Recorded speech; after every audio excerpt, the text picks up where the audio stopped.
Today on LSE Share Talk, we have the CEO of Alecto Minerals, Mark Jones, and we've also got Dominic Doherty, who's the Operations Director. How are you gentlemen today? We're good, thank you. Very good indeed. Great. Um, a quick summary of the company is that about a year ago, the company was an African gold explorer, and today the company has ownership of a small but perfectly formed gold production opportunity. And this has the potential to deliver cash flow in the relative short term. So, Mark, my question will be to you: is this seems to be quite a transformational period you've gone through.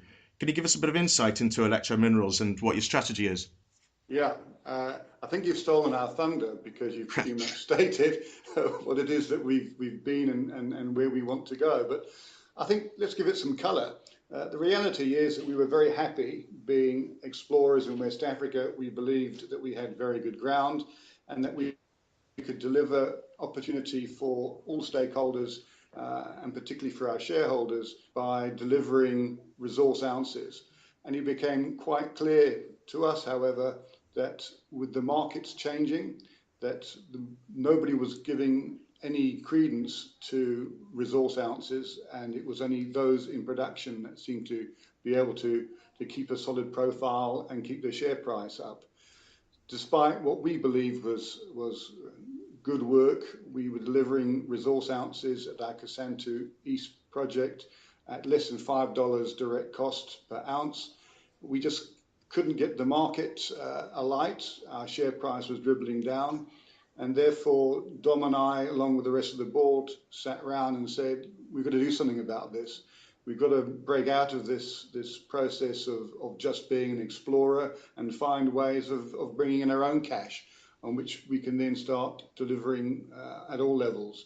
And that's exactly what we did. So you're right in saying about a year ago, we started to share specifically, in fact, it was 18 months ago, specifically what our new intention was going to be.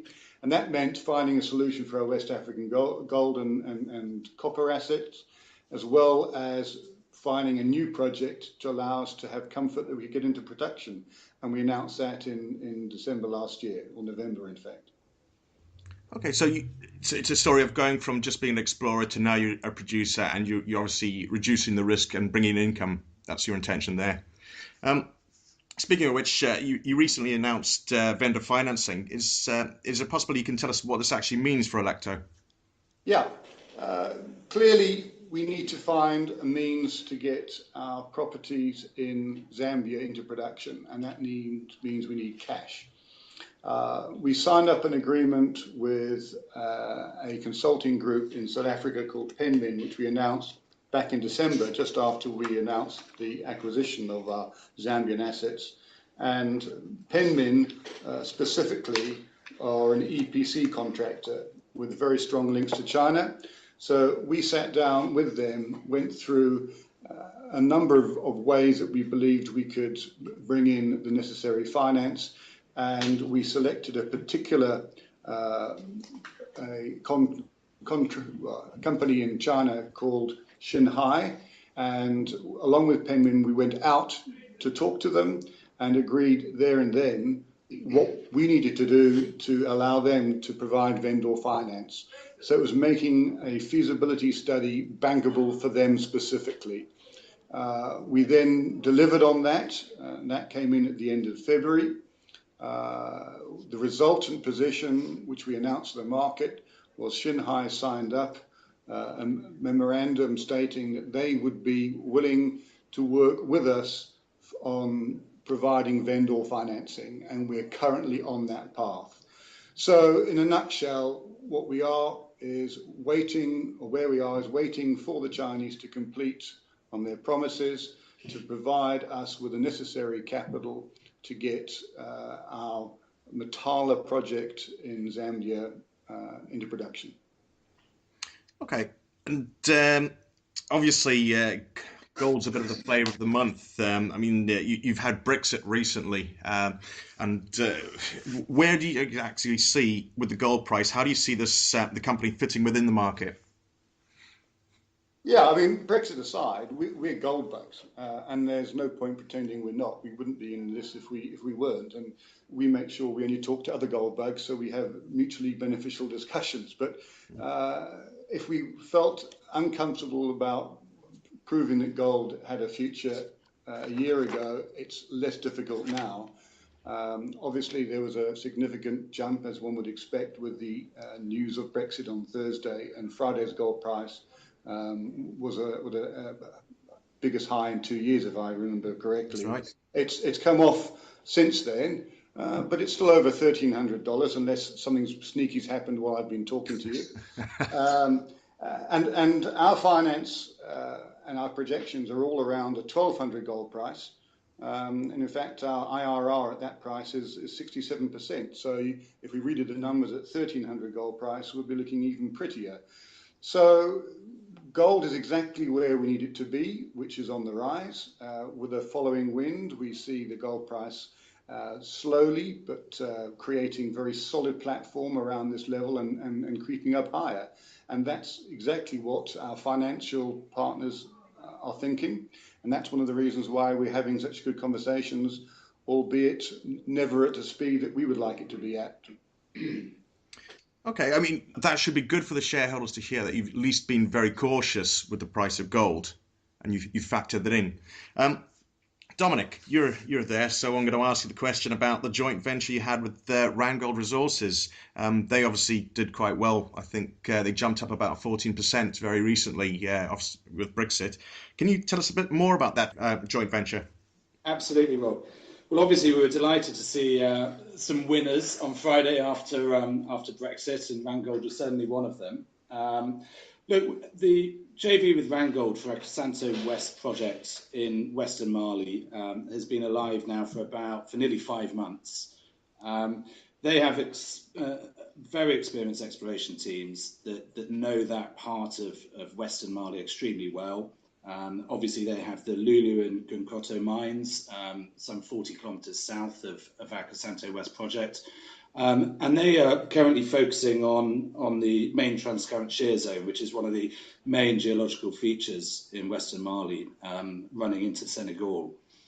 And they have the Massawa gold project on that fault zone.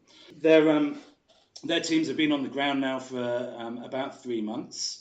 They've set up an exploration camp on the JV project. They've been sampling and mapping and doing all the sorts of things that Randsgold do very well. We are looking forward to getting an update from them as the field season in Mali closes over the next few weeks. And we look forward to sharing news from them. But certainly from our view, we're very happy to have such a strong and experienced partner. And certainly the indications that we are getting from the guys on the ground are all very positive. So we're hopeful that this will be a joint venture project that delivers. Great. Okay, so you got all that additional experience as well on board with you, which is always good to have. So going forward, what exactly are the plans for Alecto? Dominic. Well, Rob, we're very much focused on delivering production in Southern Africa. That's the strategy. We also delivered a joint venture project 2 months ago for the development of our Karen project in West Africa, and that continues to deliver on our strategy to de-risk our projects in West Africa, to maintain exposure without expenditure. And we will continue to do that. We are in discussions to find a partner for our project in Burkina Faso. We will continue to support our partners in Mali, and we will be continuing to fast track as quickly as possible production in Zambia. Okay, would it be fair to say then that this is the model you're going to use with the other areas? Because obviously you're not just in one country in Africa, and you talk about other joint ventures. So this is a good model to base it on? Yeah, I think the key thing that I'd like people to understand about Alecto is that we've had a huge dollop of realism in recent times with seeing what makes companies succeed on AIM and what makes them seem to be losers, in the sense that there's just no interest in buying shares and creating a push with prices going up. We've got to be a producer. We've got to be meeting the aspirations of the board and our shareholders and delivering. And that means we need to not defocus, but change fundamentally the way we handle our West African portfolio. This is not a lack of love for what we have in West Africa. It's just a pragmatic understanding that we, under the current climate, can't deliver it effectively. We would be having to raise significant amounts of money from the market. The market probably wouldn't provide it to us, and even if we did, it would be huge dilution. Yeah. That isn't clever. I wish it was different, but it's not, and we have to live in the world of the here and now. So our attempts to change this have been hopefully clearly understood, which is to change our operational focus out of West Africa into Southern Africa, into projects that can deliver cash in the short term. And then in time, who knows where the world's at? We could be a very different organization, but the starting point is let's not be dependent upon constantly dipping into the market here in London for more cash to keep us moving forward on working capital requirements.